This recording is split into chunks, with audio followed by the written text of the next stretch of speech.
Sunod-sunod na nga ang mga ex-PBA player na nagsalita ng pagkadismaya nila laban sa PBA. Madami na nga ang nananawagan sa liga na alisin na nila ang mga farm teams dahil ito ang naging dahilan kung bakit unti-unting nawawala ang tiwala ng mga basketball fans sa Philippine basketball.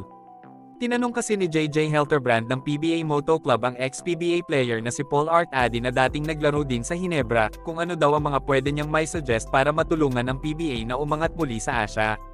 Sinabi ni Art Addy na sana daw ay mawala na ang mga farm teams sa nasabing liga. Hindi naman daw tayo pinanganak na walang alam pagdating sa basketball. Matagal na kasing hinanaing ng mga PBA fans ang hindi patas na trade sa PBA. Ang mga lopsided trade kasi ang naging punot dulo ng pagbagsak at pagkalugay ng PBA. Simula nung taong 2013, ang SMC at MVP teams na lang ang palaging nagkakampyon sa liga dahil nga sa patuloy nilang pagpapalakas ng team sa pamamagitan ng pagkuha ng magagaling na player sa mga tinaguriang farm teams noon kagaya ng Barako Bowl, Global Port at ang Kia Carnivals. Dahil na nga din sa tindi ng kompetisyon pagdating sa pagkuha ng SMC at MVP teams ng magagaling na players sa mga farm teams, ang isa sa pinakamatagal na franchise sa PBA na Alaska Aces ay nagdesisyon na ngang umalis sa PBA nito lang nakaraang taon. Ang Alaska ang isa sa pinakadominanteng team noong 90s na hindi mo aakalain na magpapaalam na sa PBA. Nakakuha pa sila ng huling kampyonato noong 2012 PBA Commissioner's Cup.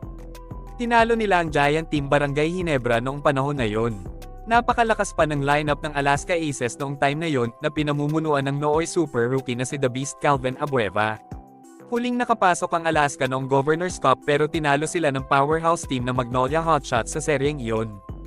Doon na nagsimula ang unti-unting paghina ng Alaska dahil palakas na ng palakas ang mga giant team ng SMC at MVP. Bukod pa dito, sinabi ni Paul Art Addy, pati na din ng mga miyembro ng PBA Moto Club na wala ng thrill manood ngayon sa PBA dahil kahit nakapikit ka ay alam mo na kaagad kung sino ang makakapasok sa PBA Finals. Iyon nga ay ang Barangay Hinebra, San Miguel Beermen at TNT Tropang Giga. Bonus na nga lang kung makakapasok sa finals ang isa sa mga independent teams kagaya ng Rain or Shine, baguhang team na Converge, o kahit ang Phoenix Super LPG na mukhang nasa bingit na din ng pag-alis sa liga.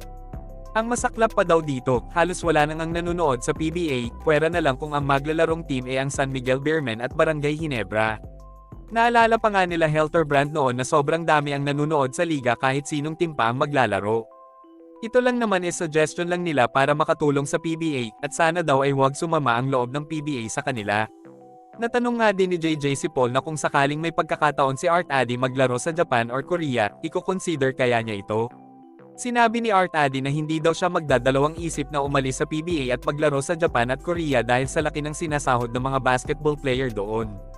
Nakakasilaw daw kasi ang sahod doon na umaabot daw ng 2 million to 3 million kada buwan. Sana naman daw itaasan ng PBA ang rate ng mga player ngayon.